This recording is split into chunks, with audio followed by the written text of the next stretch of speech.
You're watching Man Coverage with Nate Schmidt and James Bonneville on National Streaming Sports.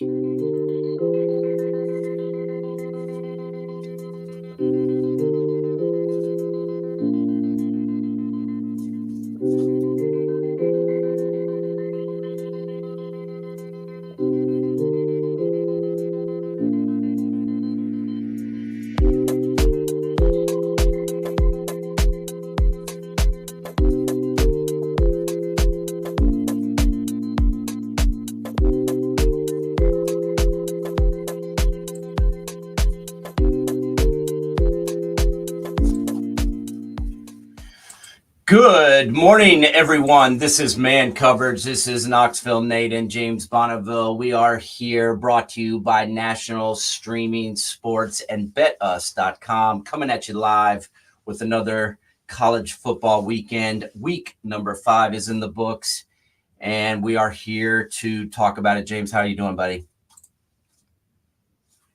Freaking fun night. Holy crap. I'm like, I need a nap. I need to take a nap from my sleep from last night. That was freaking so crazy. My God. Yeah, I mean, it was a full slate of college football games. We had some marquee matchups. We had some pretty good games on some games that maybe we didn't think would be as close as they were. We had some pretty terrifying endings of the games, but I think we need to talk first, of course, about 2 versus 4, and that would be Georgia versus Alabama. This was in Tuscaloosa. The Crimson Tide were favored to lose at home. I don't know if that's the Nick Saban effect with him being gone, and they just thought, hey, this isn't Nick Saban coaching anymore. I don't know, but I really feel like Alabama being an underdog pissed them off, and they came out hot, and they got up to a 28-0 lead, and then Georgia came roaring back. First off, James, do you feel like being underdogs helped Bama at all? And how did they get up 28-0, and then how did they blow that lead? I think that was somewhat confusing for folks. Something. I'd like to know what film Georgia was watching, because I sat there the entire first half wondering, what the hell are you doing? They were blitzing. It's as if they thought that their biggest vulnerability was Alabama running between the tackles. I mean, have you seen Jalen Milroe? Yeah. I mean, the speed's real, and all they did was pick on him on the corners constantly. I mean, absolutely constantly. I mean, don't get me wrong. I think that the running game, like the running backs, are solid between Justice Haynes and Jam Miller. I mean, they're solid. But are they though? I mean, are you going to win a national championship on their back like Derrick Henry? No. But I mean, honestly, though, that offense is run through Jalen Milroe, and he's going to pick you on the corners. He's going to do a really good job at that. And not only that, I thought Alabama's tackles in that first half and their receivers did a hell of a job allowing Milroe to get that edge. But more importantly, from a passing side, I mean, they were allowing Ryan Williams to get wide freaking open. I mean, why are you not bracketing the hell out of him from the jump? I mean, it's if you don't know Ryan Williams is that good of a receiver, you're living under a rock. Yeah, no, I would double him. I mean, he had 6 catches for 177 yards. He was averaging 30 yards per reception. That can't be. You can't allow someone to get 30 yards every time they touch the football at the receiver position. And me, I was on the Jalen Milroe bandwagon before anyone else was, and was certainly impressed with him. The first game I saw him, I was like, this guy's going to be legit. Then they decided to bench him and tried the other guys, and we're like, whoa, shit, yeah, he is the best player we have. And now, he's the Heisman Trophy favorite. My only concern is, he throws the ball. He's 27 of 33 for 374 yards passing. He had the 1 interception, but had 2 touchdowns. Then he was 16 carries for 117 yards and 2 touchdowns. All that is fantastic, and I love it. He was amazing. He's the reason that they won the game, but I don't really like him carrying the ball 16 times. I mean, you're going to have to play, 15 games to win a national championship? You want your quarterback carrying the ball 20 times a game, James? Yeah, that's my fear factor too. I mean, it's that the problem we have with the NIL world or the transfer portal world is depth.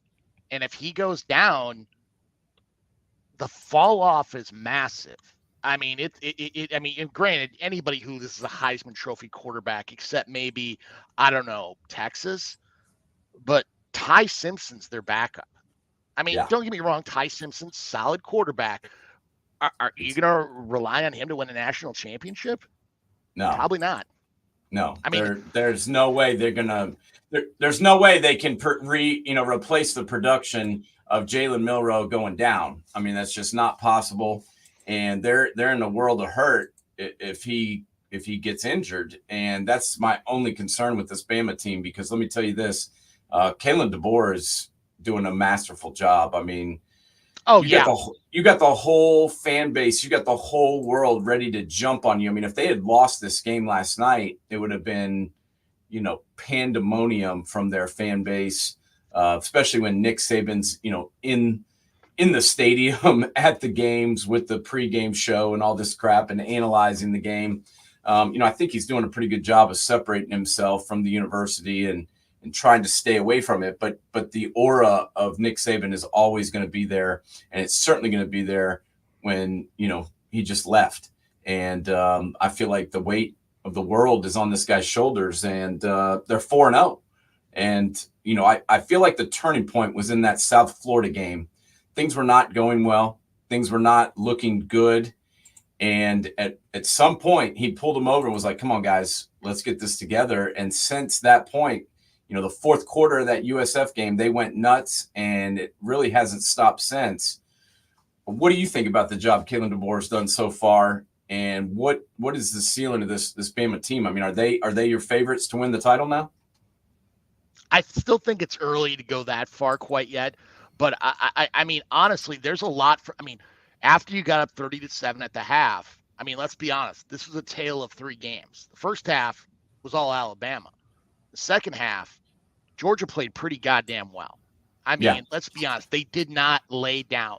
And I think that's what Alabama was expecting, is that Georgia was just going to lay there and it was just going to milk the game away. I mean, Carson Beck, was this a good game for him by any stretch of the imagination? No, but he kept digging and digging. And on paper, Georgia's got a better personnel package than Bama does. But this is the first time I've ever seen, especially in that first half, Alabama and Kalen DeBoer completely outcoached Kirby Smart. Like, I mean, when they were going 5 wide with Milroe in shotgun, Georgia didn't know what to do. Jalen Walker was confused as all hell, unsure where to drop in coverage, to blitz. He didn't know where he was going to go because, let's be honest, look at how many options you got. But granted, you look at Alabama, it's not like they've got like oodles and oodles of great receivers like you did during the Saban era when they had, when you had Smith and, I mean, you had that whole crew of guys. But they were just confused completely in this game. And Kirby Smart got out coached. And if it wasn't for Ryan Williams and Jalen Milroe, they could have won that game, in all honesty, the way they came back in the second half. They did. And, I thought in the beginning of the game that Carson Beck was still possibly banged up. I think so, too. I didn't think he looked very good at all. He looked like he was hurt. He looked like he was confused. I was concerned about where this game was going, especially when it was 28-0, whatever, 30-something to 31-7, whatever the score was. I was concerned about the Bulldogs and about their quarterback, and the way they pulled it together and came back in the second half really impressed me. I mean, they lost this game. A lot of things to look at and, work on, lots of tape to watch and review, obviously. But I'm not off of the Georgia Bulldogs yet. I mean, the way they were on the road in Tuscaloosa, playing a tough tough opponent, and this is 2 games now that they almost came back and won. Yeah. And I don't know, they didn't win this one, but the Kentucky game they were losing, they came back and found a way to win that game, and the resiliency of this Bulldogs team so far has impressed me. Where are you at this point with Georgia, and what do they do now after losing this one, losing a tough one in Alabama? Well, I mean, now you get to go play Auburn, which they're going to curb stomp to nobody's end. If I was Kirby Smart, the second you're up by 14-21, get Gunnar Stockton in, get Jaden Rashada in, give them some playing time, because the more playing time they have, the better off you're going to be. That this team is going to rely on its defense. I mean, you look at their front 3 with Williams, Stackhouse, and Brinson, and then their 2 Mikes with Munden and Walker. I mean, that's a really good strength up the middle.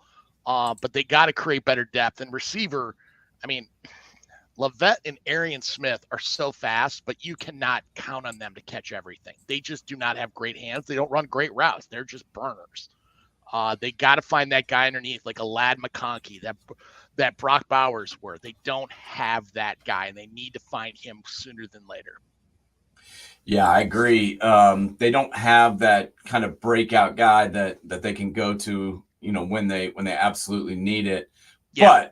But I like this team, and I like the way that they do not quit no matter what is going on. And I think, playing games like this is just going to help them going forward.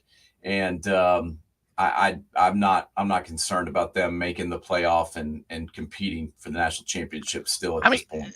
They may go back to 6 in the rankings, but they're still, I view them as one of the 4 semifinalists. I do too. And until I see otherwise, I think they're going to be right there with it. Yeah.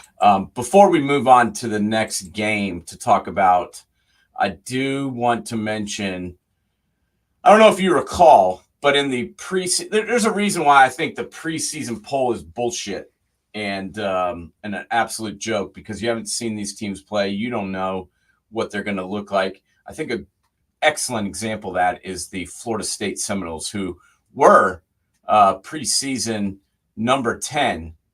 And they got beat yesterday again to SMU 42-16, boss. What the hell's going on in Tallahassee? I mean, is Norvell going to get fired? I mean, I didn't think so until I saw this game last night, and losing to SMU 42-16, bro. I don't know what to say.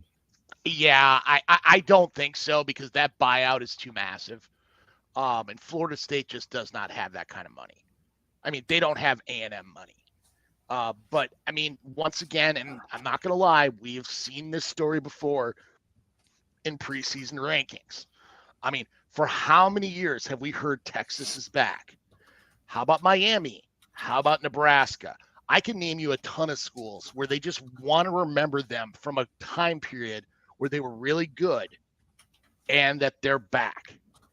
Guess what? Florida State, you can bring all the transfers in you want, but if they don't work, the biggest problem you've had has been the development and recruiting of your own players. Name me one player in the Norvell era that they have developed who's a stud. You can't, because there are none. No, every good player they've had, they've brought in. Yeah. And, plugged and played. And this year, the plug and play did not work.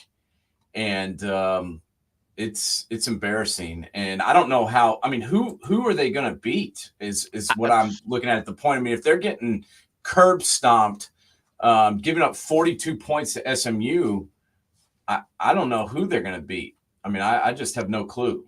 I mean, Florida? Maybe. I mean, this is not – I mean, I went from thinking this is a bowl team even after the Georgia Tech loss, after the Boston College loss, to this. I think they've got a locker room problem right now. Yeah, I think they've quit. Yeah. I think they've quit. And I think at this point, you've got to take DJ Ukulele out and put somebody else in. I mean, he was horrible yesterday. And Rock Glenn? Why not? I I don't know. I don't know. I mean, I don't care. I do not care. Grant, I will say he's not complete. He is not 100% the problem. Is he a problem? No. Absolutely. He was a problem yesterday when he was throwing pick sixes to SMU. Hey, at least they were touchdown passes.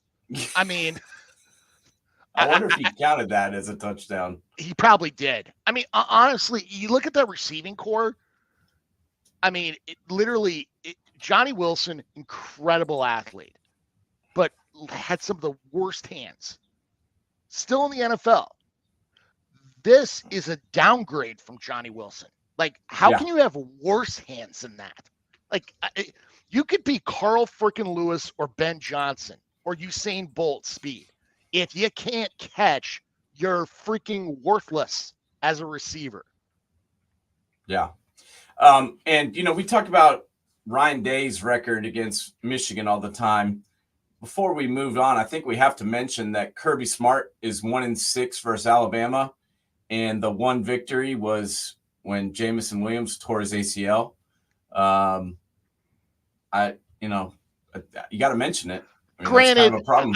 I will say Georgia dominated that game. Like, you can't. That's a game where Georgia really dominated. But I mean, just the same, you look at the record of Kalen DeBoer. I mean, Kalen DeBoer's record against they named off 3 coaches in the SEC, and it was like, holy crap, this guy's beating people. Like, I'm just saying, he's 1-6 versus Bama. That's not good because he's gonna have to play them again more than likely. Yeah, that's not a good record for Kirby Smart. So just wanted to throw that out there. Speaking of coaches, Lane Kiffin and his Ole Miss Rebels, most talented team this guy's ever had down in the Grove since he got to Ole Miss. Things were rolling pretty smoothly. Jackson Dart was a Heisman Trophy candidate. Yesterday, they ran into the Kentucky Wildcats at home and lost 20-17. Close game. But, I mean, this is still the same. I know Kentucky played Georgia tough, but they lost. But they played them tough. But the week before that, they got pistol whipped by the South Carolina Gamecocks 31-6. Now they go into Oxford and beat Ole Miss 20-17. Please help me with this Kentucky team. I mean, explain this to me because I don't understand how you can go from losing to South Carolina 31-6 to beating Ole Miss in Oxford. I mean, how does that even happen?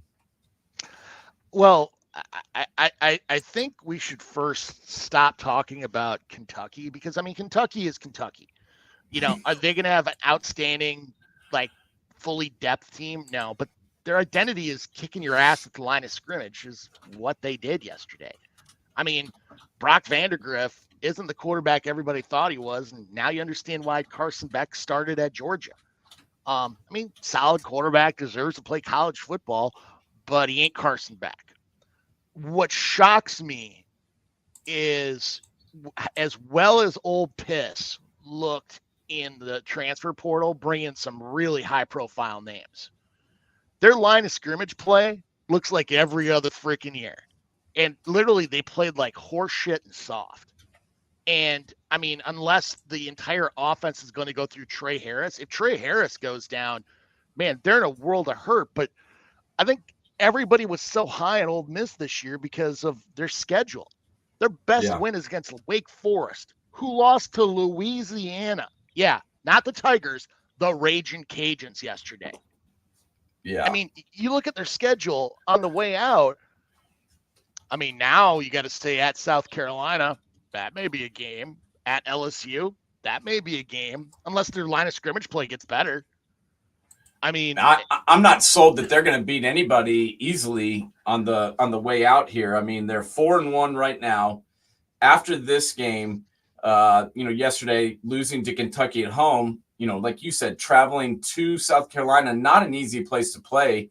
No. LSU, Oklahoma, Arkansas, Georgia, Florida, and then Mississippi State sucks, but showed signs of life yesterday.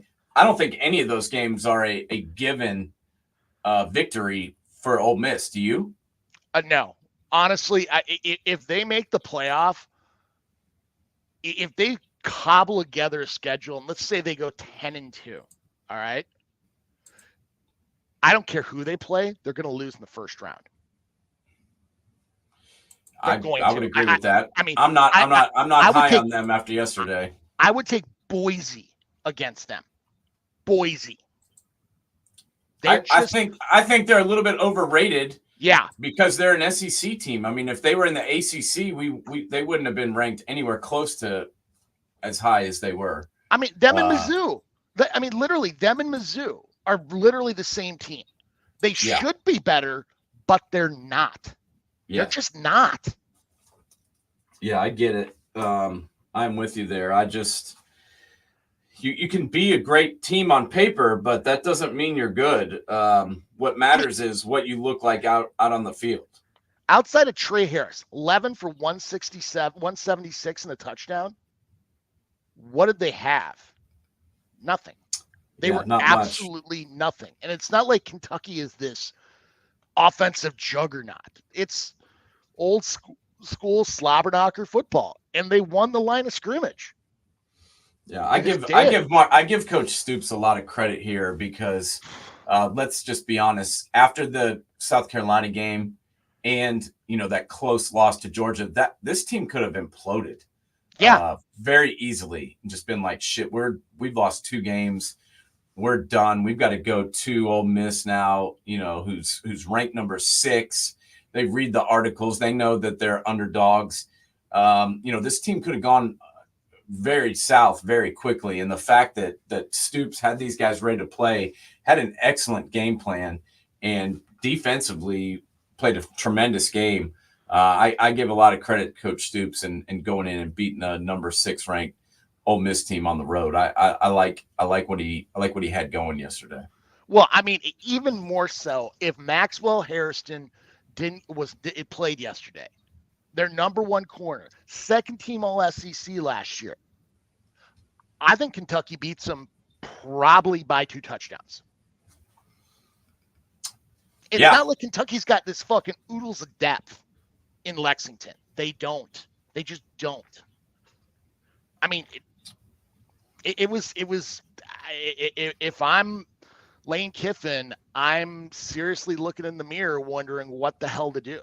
Because, you beat up the Sisters Marys of the deaf, dumb, and blind. Way to go. Congrats. Now you play the team with a pulse, and you lose at home for a homecoming. You're going to get – I mean, they were too high at 6. Yeah, I think so. Now I think 15. I'd put them back to 15, and quite frankly, I think that's high. I agree. I would drop them out of the top 15. I mean, 15, I guess you can put them there, but this was a bad loss. I mean, they didn't. Yeah. This wasn't like a game that got away from or anything. I mean, Kentucky went toe to toe with them and just beat them physically, and that concerns me moving forward, especially after we just went through that schedule.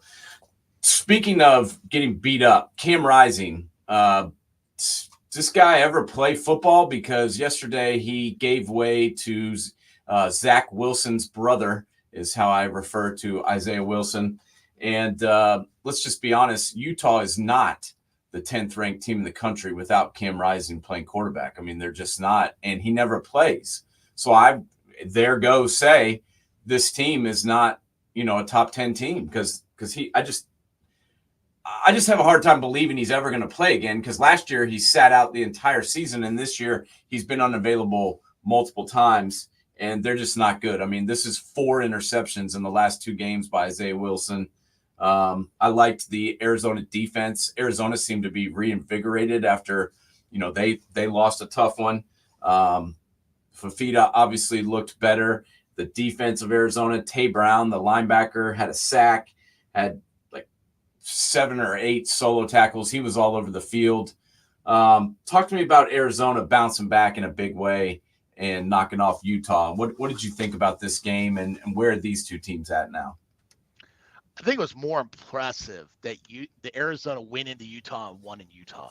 Winning in Salt Lake City is very tough. But Fafita, I mean, experienced quarterback, but the defense really showed out. I mean, Yeah. I look at Utah and I'm like, usually you don't see Willingham get out coached. I don't understand their game plan going into this game. Like, they tried to be this wide open team. I mean, 20 for 40 for 280. I mean, you're going deep quite a bit. I mean, granted, he is the Cougar Hunter's brother, and the Cougar Hunter like to go deep quite a bit. But you got to get some momentum. I mean, where's the short and intermediary passing game? Keep your defense off the field, and it just seemed like they didn't do that. I mean, 20 for 40 with 2 interceptions? It's a joke. That's a joke. I'm sorry. You're not helping your team. You're hurting it.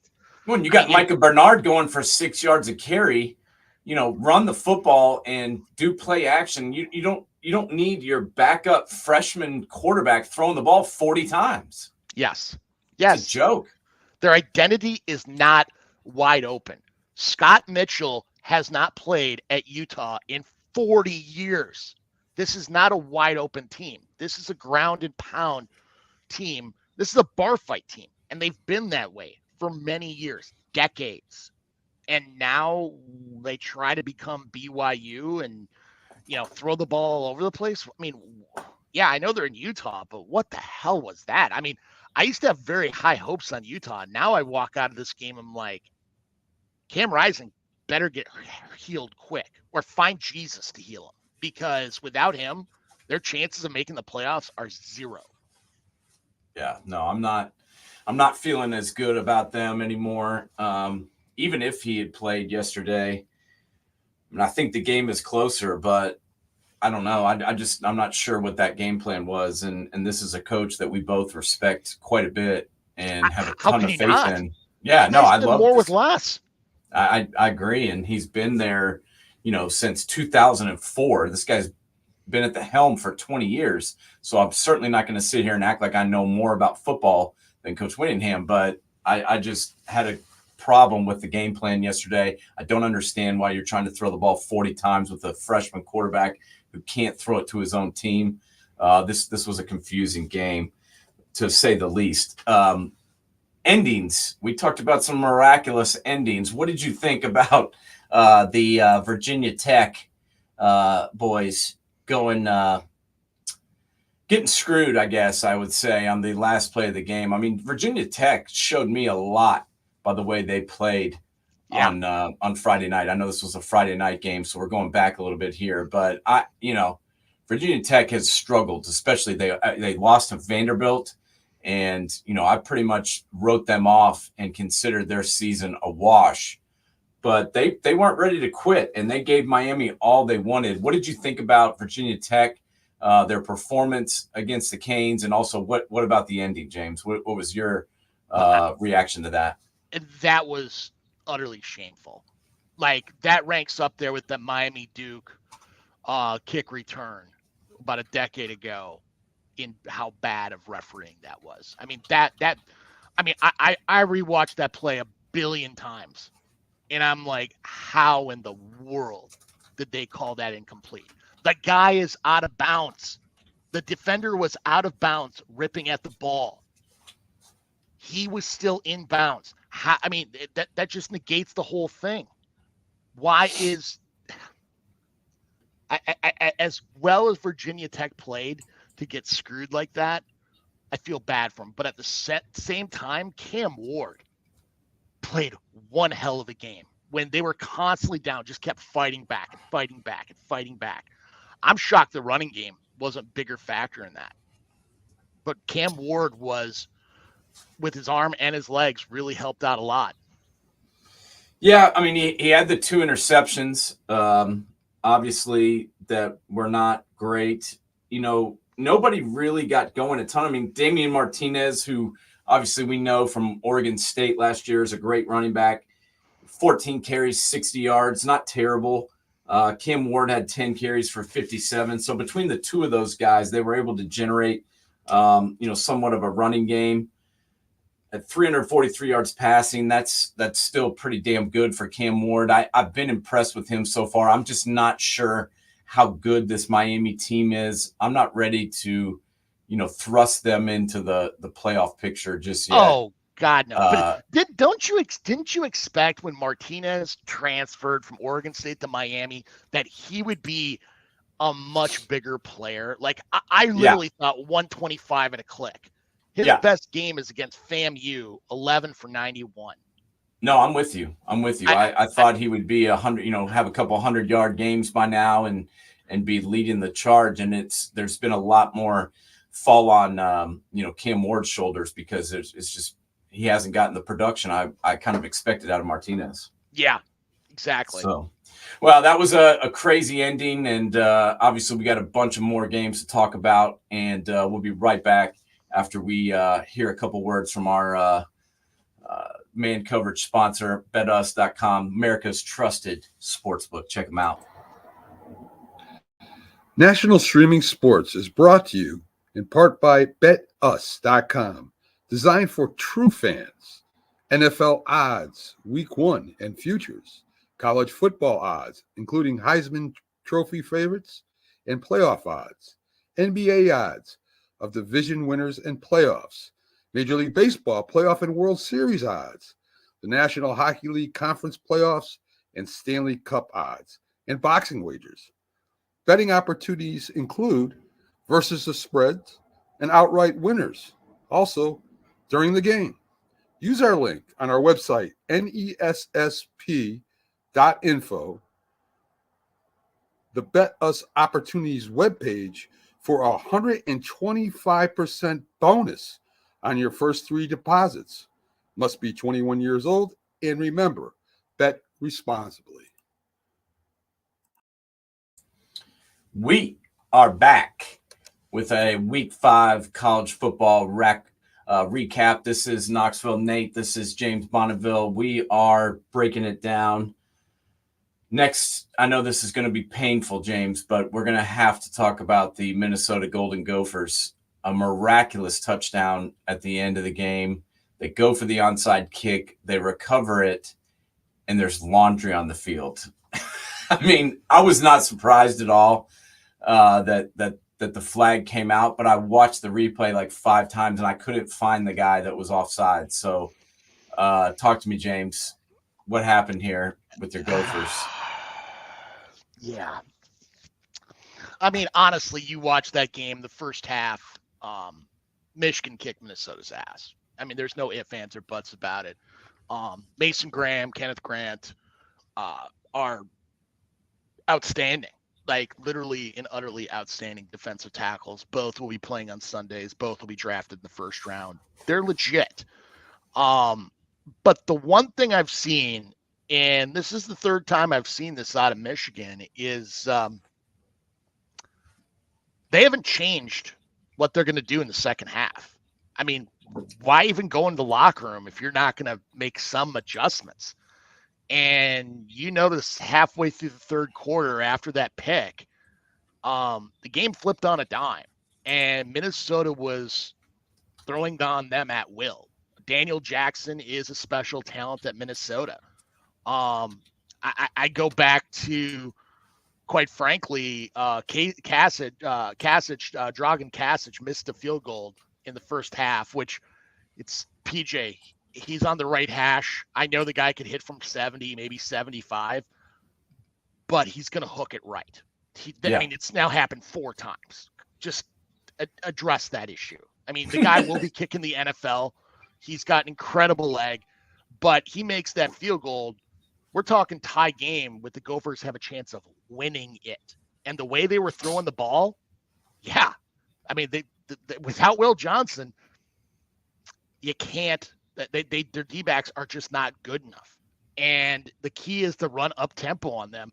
And name me a team or two in the Big Ten that likes to go up tempo, like Ohio State, Oregon.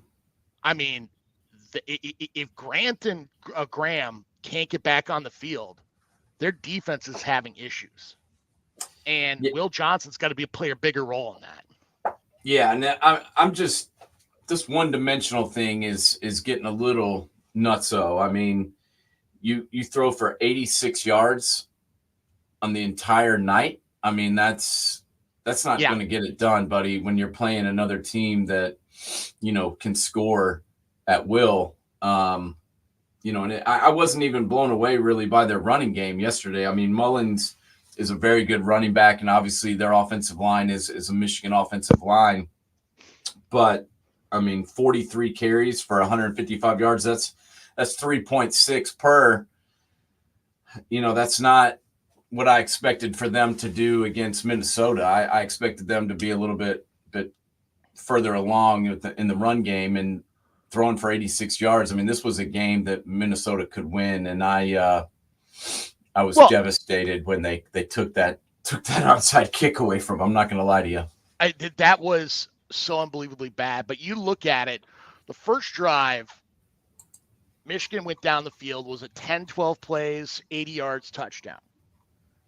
After that, their next two scores were both off turnovers, one after a fumble and another one off of a blocked punt. And they went in at 11 yards and 30 yards. They did not have extended drives. Alex Orji is a problem. And I don't know what they're going to do, but they got to get more creative. Offensively, and more importantly, defensively, to do something without Grant and Graham on the field. They've got to figure out ways to do creatively. I mean, Wink Martindale's a smart coach from dialing up blitzing schemes. He's got to figure out ways to dial something up without those guys in there. Otherwise, they're going to have problems. I mean, right now, this is a team I don't think it's going to hit the playoff. I really don't. I'm not seeing it. I'm not seeing it just yet. I mean, could they get their shit together and potentially make a run? Of course, crazier things have happened, but based on what I've seen thus far, I'm not impressed. They got beat the second half of that USC game, but they were able to come down and score, at the very end to win. I give them credit for that, but I wasn't overly, impressed with them in that game. And then, yesterday was obviously a very losable game. Talking about teams, shooting themselves in the foot, Louisville yesterday. I mean, I can't for the life of me figure out how you turn the ball over 3 times in a game like that where you're on the road against Notre Dame and expect to win. I mean, quarterback played a pretty good game. The transfer from, I don't know, what's he played at 4 schools now? Oregon, Texas Tech. He's played everywhere, it seems like. He's played on almost every school, but he had a pretty good game yesterday, especially breaking off that 60-yard run out of the end zone, and then he fumbles it upon being tackled around the 50, and it was kind of like after that, I'm like, man, this is not good. 3 turnovers. I mean, what did you think about Louisville's effort yesterday, and was the turnover thing kind of what cost them in your mind as well? Yeah. I mean, honestly, this may have been the sloppiest Jeff Brom coach game I've ever seen. I'm kind of blown away, to be honest with you. 360 from last year's game, bro. I mean, he is. I don't think people realize how good a coach Jeff Brom is. I mean, what he did at Purdue was effing amazing. And look what he did in year 1 at Louisville. His alma mater. I mean, granted, every coach has their bad days, but holy crap, that was a tough one, because that's one of those games, if you win it, everybody remembers. Your boosters remember. It builds that excitement to go into a playoff, that maybe there is hope we can get to the first round, the second round, and take on the big boys and see what they can do and have that home game, get that extra money. I think this is an aberration, but we'll see next week. That's a tough loss. Tough loss. And like I said, I mean, they were moving the football all day. I mean, Tyler Shaw threw for 3 touchdowns, and, they had 173 yards on the ground, almost 270 in the air. It's not like they weren't moving the football. It's just you can't turn the ball over 3 times on the road in Notre Dame and expect to win. Yeah. And I don't blame the coach for that. He certainly didn't fumble it once yesterday. So I'm not gonna put the loss squarely on his shoulders. The game plan was fairly solid. You can't turn the ball over 3 times on the road and expect to win. Oklahoma last week completely shredded by Tennessee. They just got physically dominated. I think they had like 13 guys that were ruled out for this game at Auburn. I'm watching the beginning, and the only offense whatsoever was the replacement quarterback who, they sat down Jackson Arnold in that Tennessee game. I'm not sure if he's going to play again after that performance. And so they went with my guy who, showed us all what he can do with that 50-yard run for a touchdown. And then it was kind of like lights off for their offense until the fourth quarter.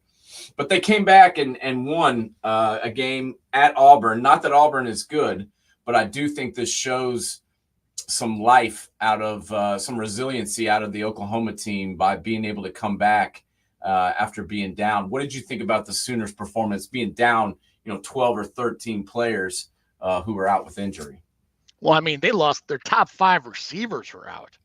Yeah. I mean, when you lose your top 5 receivers and you're a passing team, that's pretty rough. What I go back to is Hugh Freeze. Take your head out of your freaking small intestine. And when it's 3rd and 4 and it's late in the game and you got a freaking lead and you're 43? Run the damn ball. If you don't make a first and you pick up 3, guess what? 4th and 1, you nail it, game over. Instead, what do? Let's throw the ball and watch our quarterback situation, which has been a freaking utter disaster, pick it off, and then you hear OU school song being played. I mean, quite frankly, that game was an abomination. The best hit in that game is when Oklahoma came on the field and that cheerleader clocked the freaking OU player doing did you see that doing I did see that. Yeah, I saw it on Twitter. She was doing a back handspring and she donkey kicked somebody walking off the field. I mean, honest to God, that was the best hit of the game. Otherwise, the game was literally unwatchable. To quote Roy Williams, it took the game back 100 years watching that game. Anybody new to football, I'm sorry, for the sake of football, that you had to experience that absolute pile of crap game. It was pretty bad. I will give Coach Venables some credit though. He stuck with Hawkins. He went with him in this game, and that was a hell of a coaching move because without Michael Hawkins Jr., they have zero offense, James. He had 161 yards passing. He had 69 yards rushing. He had a carry. Javonte Barnes provided a little bit of help with 61 yards rushing as well. But you take Hawkins out of this game, where are the Sooners at? I mean, well, you can't bring in Jackson Arnold because Jackson Arnold can't throw to himself. No. I mean, this is just an absolute – I mean, putting Oklahoma in the top 25 literally is embarrassing. All you're doing is putting the name in there. Guess what? Brian Bosworth hasn't played in 40 years. Yeah. 40. Josh Heupel ate the Josh Heupel that's in college, and he's also in Knoxville. Yeah, this is not a great – the offensive output from this Oklahoma team is just not good. It's embarrassing. I mean, Texas is going to freaking motorboat them. It ain't even going to be close. Quite frankly, walk-ons could get time in the third quarter. Yeah, I would agree. If Oklahoma's able to even make that a game, I will be shocked because they're beat up and they're not that good when they're fully healthy. So I don't see them giving any type of trouble to the Texas Longhorns, especially after the way that Texas fought back. They struggled a little bit at the beginning of the game against Mississippi State, but then, came out and throttled them in the second half and took control. Another team that struggled a little bit yesterday was USC. The beginning of the game was not going as planned. Wisconsin was actually winning, and USC had to fight back. It did 38-21 was the final. That the game was a lot closer than that, in my opinion. Don't you agree, James, that Wisconsin put it up? I disagree, honestly. Yeah. It literally, they just made USC just made really dumb mistakes. Like that punt return, that was a fumble. It was just like, what the hell? I look at this Wisconsin team, and I thought the Luke Fickell hire was going to be masterful. Like, this was going to be a transformative move for Wisconsin. And I've watched them quite a few games this year, and it's not like they're bad, but they're not good. Like, there's nobody on their team that like scares the crap out of me. Their offensive line and defensive line, which was always a mainstay of that program, really looks like they're just going through the motions. And USC, I mean, let's be honest, their receiving core outside of a certain one in Columbus, Ohio, is probably the best in the country. Oh, I'll take that, or Eugene, Oregon, probably third. I like Ryan Williams a lot in Alabama as well. Yeah, but there's Ryan Williams and who? Kobe Prentice. I mean, there's a drop off there. He's pretty good though. No questions asked. But I mean, as far as depth, I mean, Zach Branch. I mean, you go down that list. USC, they kind of manhandled Wisconsin, especially in the air. I mean, those cornerbacks looked like they were just flailing around out there like they were playing high school freshman football. And it just, you saw the second half, Wisconsin didn't have an answer for anything. Like, they just kept doing the same thing over and over again and thinking it was something different was going to change. They don't have the Jimmies and Joes. And there's guys on that roster from a athleticism standpoint that should be playing on Sundays, but they don't look it. Yeah, they were all fired up about, who they added through the portal and have actually been recruiting fairly well, to boot. So yeah, I expected more out of this Wisconsin team, and they've kind of just been blah. They did fight hard in the first half, but as you mentioned, the second half they took over 9 different receivers.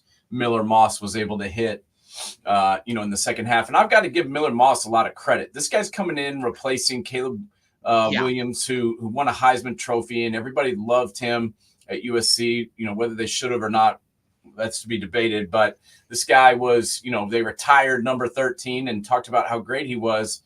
And this guy stepped in and replaced him pretty admirably.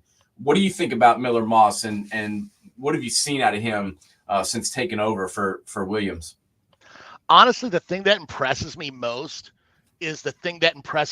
about Arch Manning is he doesn't lock on to certain receivers. There's a diversification and a spreading of the wealth, which makes it harder for DCs to prep against them.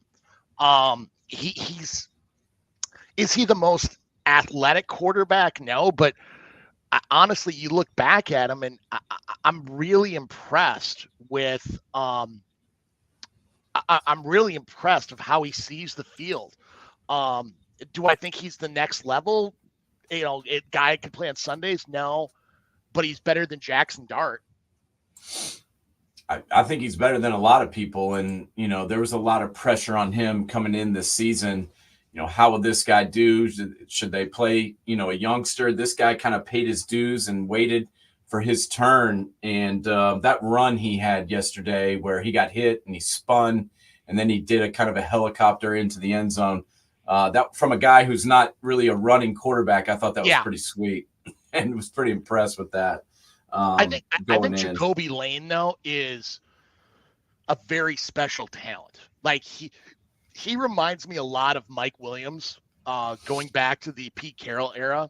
I think more athletic, but there was a corner route that he literally mossed the receiver so well on a touchdown. It was really impressive watching him.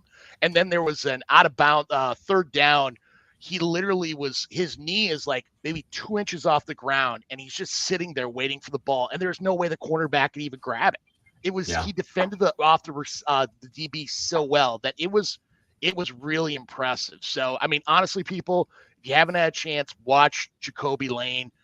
Incredible talent. He was out of Red Mountain High School out of Mesa, Arizona, which, Arizona's been producing guys every time. So, yeah, there's no doubt. And another kid that impressed me a lot yesterday, been doing it all year. I know they had the one hiccup, but Kansas State hanging on and beating Oklahoma State. They gave up a lot of yards, but this K-State offense, was able to put touchdowns on the board. Avery Johnson, obviously, who I'm talking about, he threw 3 touchdowns. He also ran 2.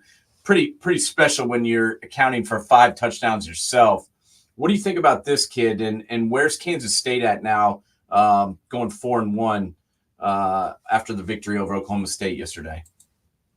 Well, I look back at the BYU game, and this is just a great bounce back for them. I mean, the BYU game, I think that overwhelmed them quite a bit. They couldn't punch the ball in on those first two drives and had to settle for field goals, and then turnovers, and everything went sideways.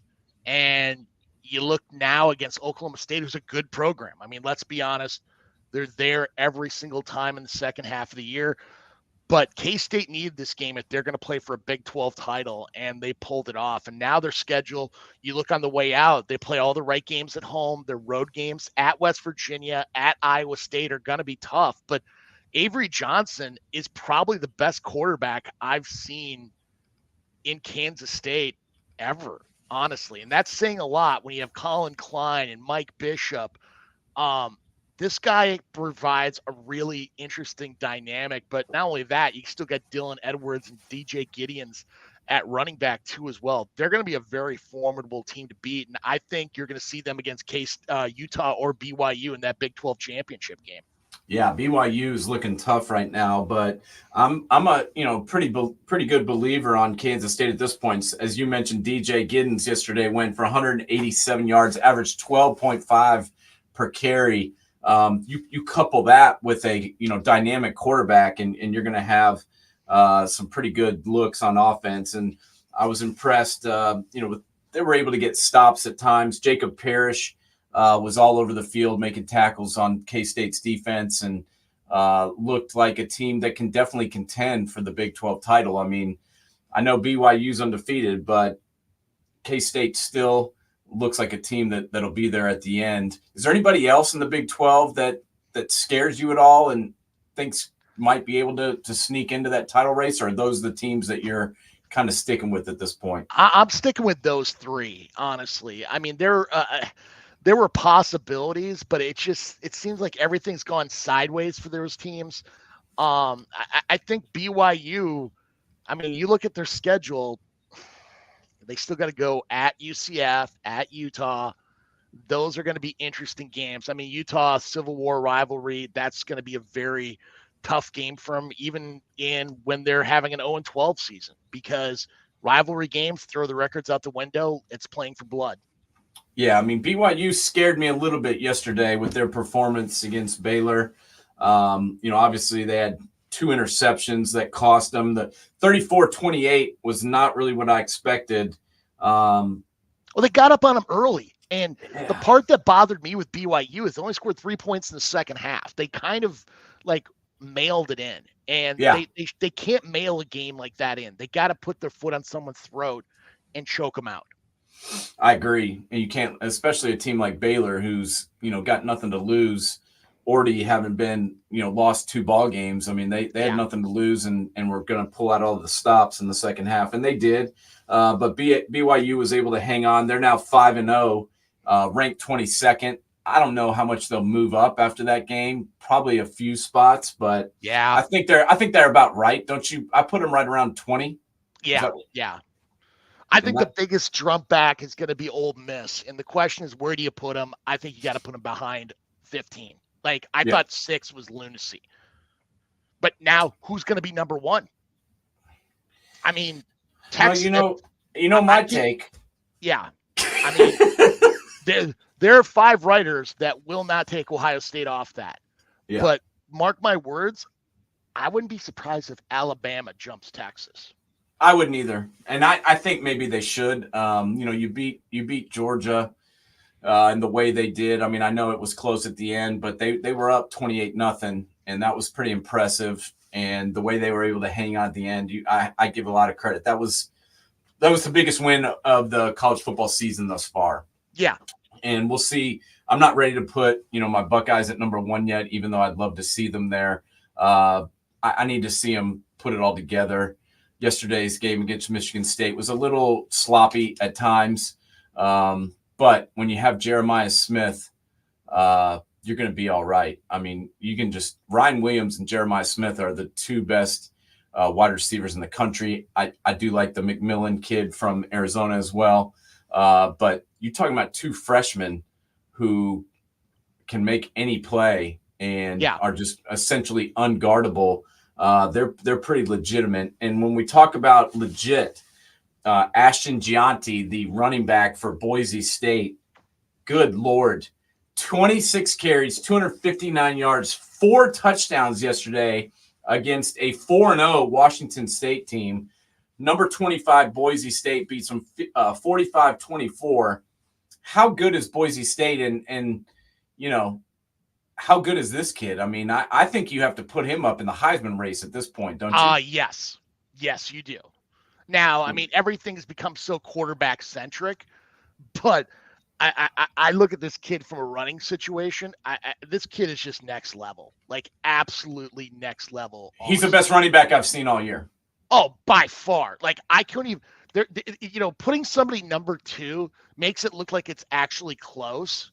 Yeah, it's like it should be 1, and then the next person should be at like 15. There is such a gap between these two. I mean, shit.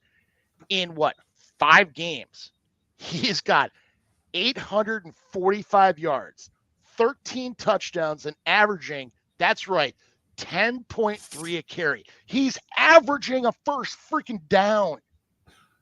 Well, he's averaging 10 yards a carry, and it's not like he's carried the ball 10 times. He's got 82 carries, and he's averaging 10 yards a carry. I mean, he's got long play potential. He's scored an 80-yard touchdown. As you mentioned, he's hit the end zone 13 times.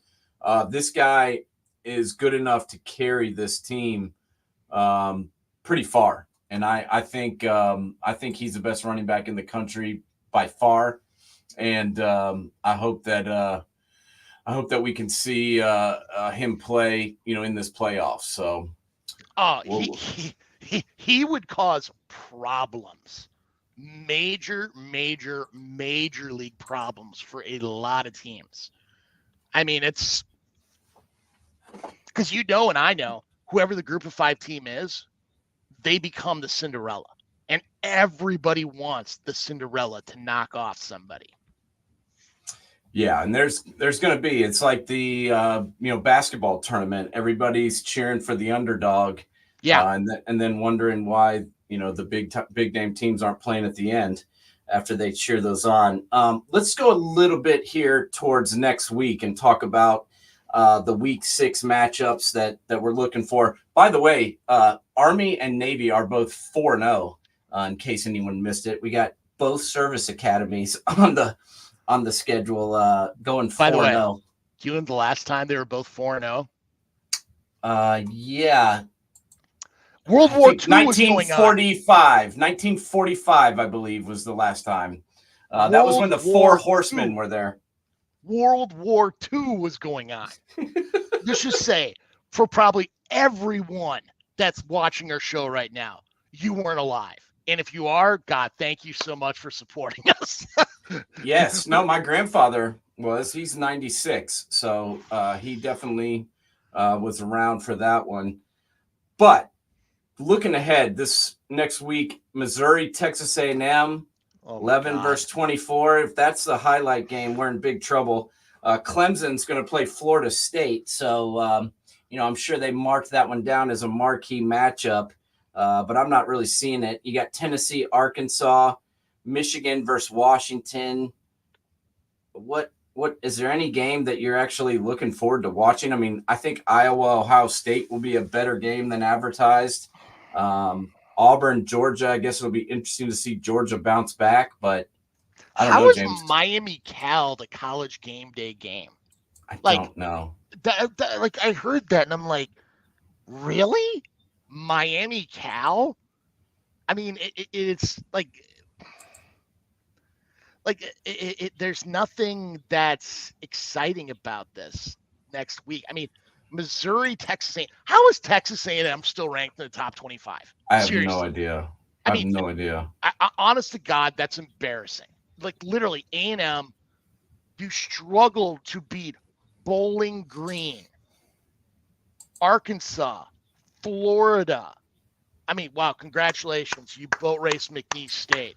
What is Northwestern State and Louisiana on the schedule next week too as well? I mean, you look at the SEC, there are 4 really good teams, 2 teams that could be better but aren't. And then there's like another grouping that's like 6-6 in every conference, and then a bunch of crap at the end. And holy crap, that's the problem I have with like Ole Miss, is they could potentially 9-3, 10-2, beat nobody and make the playoff. Yeah. And just get boat raced. I'm hoping that doesn't happen, but I hope it doesn't either, but that's the way it's looking. Because hey, you know what? I would not be shocked. We didn't mention this game, but Ole Miss plays South Carolina next week. Oh, I know.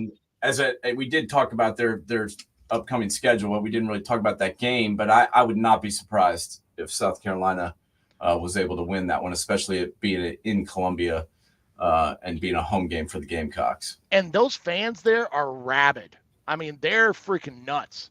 Yeah, there's no doubt. Well, kudos to Jalen Milroe. One of my favorite players, and definitely a kid that is on his way to, eternal glory after yesterday, running all over the field and throwing all over the field on the Georgia Bulldog defense. Was pretty impressive. Completion percentage, 83%. Yeah, for a guy who they benched last year and sat down after the third game. So pretty impressed with him. Heisman Trophy front runner right now. Mark it down. No doubt. I've got him number one in my book as well. Until somebody else comes along and takes it, I got to put Jalen Milroe out in front at this point. Ashton Jonte, number 2. After that, who cares? Yeah, no, those are the two front runners in my opinion. I mean, I know people are clamoring for Travis Hunter, but not on this show, bro. Jalen Milroe is the real deal, and until somebody takes it from him, he's winning the award in my book. Yeah. All right. Well, we'll be back. Obviously, not the greatest slate of games next week, but we will be here to break them down, and maybe there'll be a couple upsets or something interesting that we can comment on. But until then, thanks for tuning in today, and catch us next week. Same time, same channel. James, keep your chin up. Talk to you real soon. Later. Later, Wayne.